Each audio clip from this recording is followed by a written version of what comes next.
Welcome back, everyone, to another Haven't Read It video. I lost my voice for 2.5 days, but I'm back. I'm able to record and talk. It's amazing. So today we're going to start with some malicious compliance stories. First one is, you want magazines? Okay, here's some magazines. When my second wife passed away, she left a lot of magazines. This included a lot of knitting magazines. I had a coworker who loved to knit, so this conversation ensued. My late wife had a ton of knitting magazines. You want some? Yes. How many do you want? All of them. She has a lot. Are you sure? All of them. Okay. So, over the next couple of weeks, I gave her box after 35-pound box of knitting magazines. As I was giving her the 10th box, she says, thanks, but I think that's enough. I don't need any more after this. But you said, no, really, that's enough. Okay. Top comment says, sorry about your wife, but this is a cute story for once. Isn't based on anger or retaliation in the sub. Someone responds, no rage, no revenge, but still left me feeling good. I'll take that. Also, happy cake day. Second top comment says, but wait, we're only at 350 pounds. You said you would take a whole ton. OP says, I calculated it, and in the end, I wound up getting rid of literally 1.5 tons of magazines. Not just knitting. She also had many cooking, gardening, home decorating, etc. magazines. Most of them wound up in recycling. Someone responds, the poor postman. OP says, it's not like she got them all at once. This was over a period of 20 years. And even more for her New Yorkers. Those I gave to someone who collected them. Some of them went back to the 70s. Next top comment says, I mean seriously, who's ever met someone so stoked about knitting patterns? Like, you'd think the coworker had hit the jackpot. Maybe she was an undercover yarn aficionado all along. The idea of her starting a little side hustle making cozy goods just warms my heart. Seattle winters can be brutal, and a handmade blanket or hat can make all the difference in staying warm and toasty. That is so true. Seattle is amazing for 3 months out of the year, but the rest of the time, it is terrible. I definitely would take these allergies over going back, though. Second story of the day, employees are not allowed to leave the break room or their break, whatever. This happened a few years ago when I worked at McDonald's. The one I worked in was near a bunch of schools, so most of the staff was high school kids.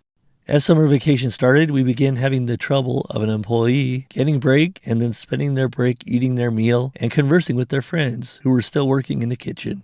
It was having a seriously bad effect on productivity as well as posing quite a few health risks. So our manager finally initiated a rule that if you were on break, you couldn't leave the break room until your break was over. This went swimmingly until the kids went back to school. We then had a new problem. Short staffing during break cycles meant our ticket times would skyrocket during rushes.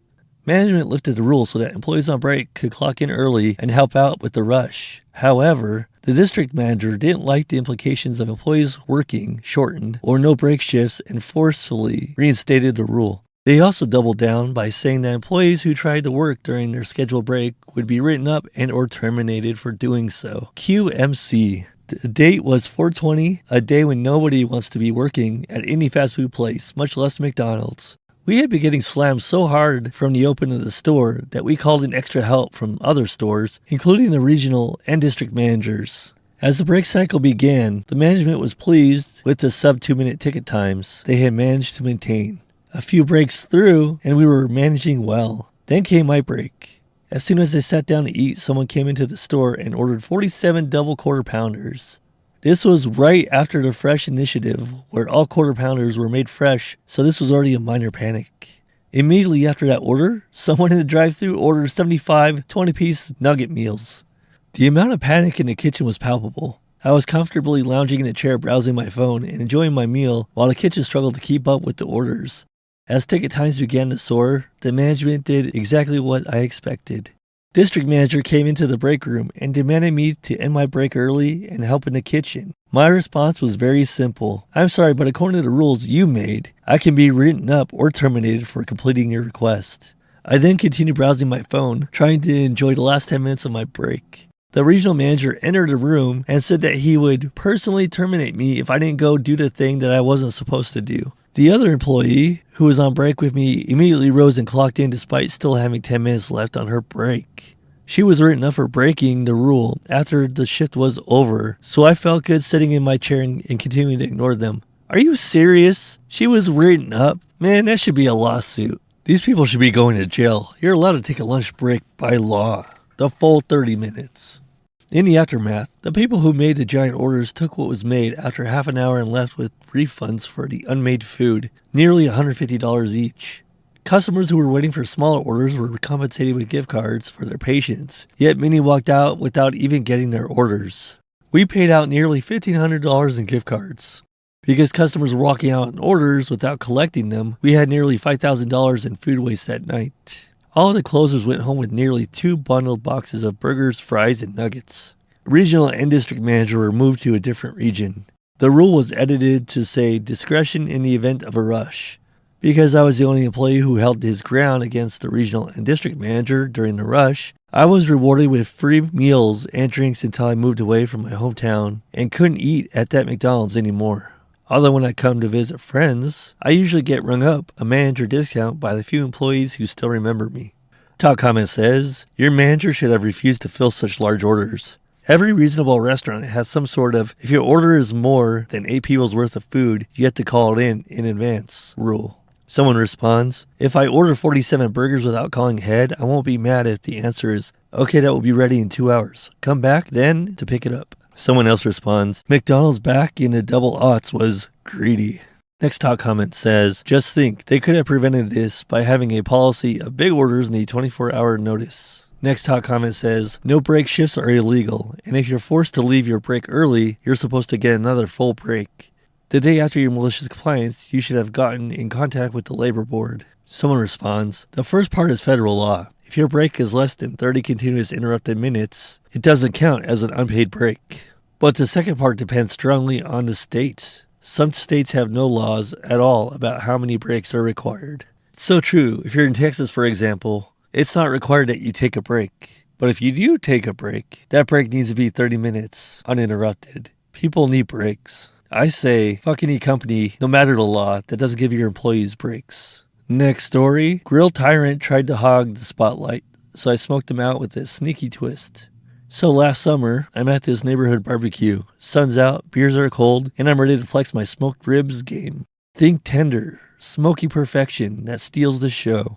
It's a chill potluck vibe, but then this dude, let's call him Karen, crowns himself grill overlord and lays down the law like he's guarding the holy flame. No one uses the grill but me, he says, flipping burgers like he's on a cooking show. One dish at a time, mine first, then maybe you get a shot. I'm standing there, cooler in hand, like, bro, it's a huge grill. Can't I just toss my ribs on the side? They need time. Nope, one at a time, my rules. He's smirking, so I bite my tongue. All right, Karen, let's see how this cooks. He does his burger thing, taking forever, while my ribs chill in their marinade. Crowd's eating, but I'm plotting. His turn's done, he weighs me in. Go ahead. Here's where I get petty, and a little sneaky. I'd smoked the ribs at home for a couple of hours that morning, low and slow, 3-2-1 style. But just the first stretch. Wrapped them tight, brought them ready to finish. Not fully pre-cooked, just prepped to win. I fire up the grill, slide the ribs on, and sneak a foil tray of applewood chips in the corner. Smoke rolls out, thick, sweet, pure temptation. Karen's over there chomping his burger. When heads start turning, what's that smell? People wander over, noses up, drooling already. I'm brushing sauce, all chill. Just ribs, takes a bit. Hope that's cool. His burgers, yesterday's news. The mob's around me now, begging for a taste. He storms up. You're smoking out my grill. One dish at a time, right? I'm just following orders. I flip a rib, smoke curling like a victory flag. He tries to elbow in. Let me cook. Nah, my turn's still going. Your rule. I stretch it, tending the ribs, tweaking the chips, chatting up the crowd about low and slow magic. Takes over an hour, and by then, Karen's reign is ash. Everyone's piling up ribs, raving, while his burger tray sits there, sad and cold. Night ends. Host slaps my shoulder. Dude, you own the grill next time. Say less. Karen thought he'd rule the barbecue, but I smoked him out with a half-cooked plan and a whole lot of petty. Prep the ribs early? Sure. Worth it to watch him choke on his own rule? Hell yeah. That comment says, I'm fat, so I'd eat cheeseburgers while waiting for ribs. OP responds, you're a legend in my heart. Next top comment says, The fact that he thought he could rule the roost by grilling hamburgers is all we need to know about that guy. That is true. Give me a T-bone steak anytime. Or beer brats. Oh man, beer brats. Next hot comment says, seems you smoked the competition, left him back in the McDonald's parking lot. OP responds, LMAO. I heard from my friend that he used to be a manager at McDonald's before. Oh, that's funny. That is funny. Someone else says, he needs more practice flipping those burgers then, or get put on the fry station. Oh, lovely. This next comment is true. Anyone can do cheap burgers. It takes a real pro to do ribs. I hope Mr. McDonald learned his Mc lesson. I don't know, man. If you do a burger right, that takes skill too. Next top comment says, this isn't malicious compliance. I disagree. The guy said one at a time, and he reinforced the one at a time rule, even though his ribs didn't seem to need to take up the whole freaking grill. Next top comment says, r/delicious compliance.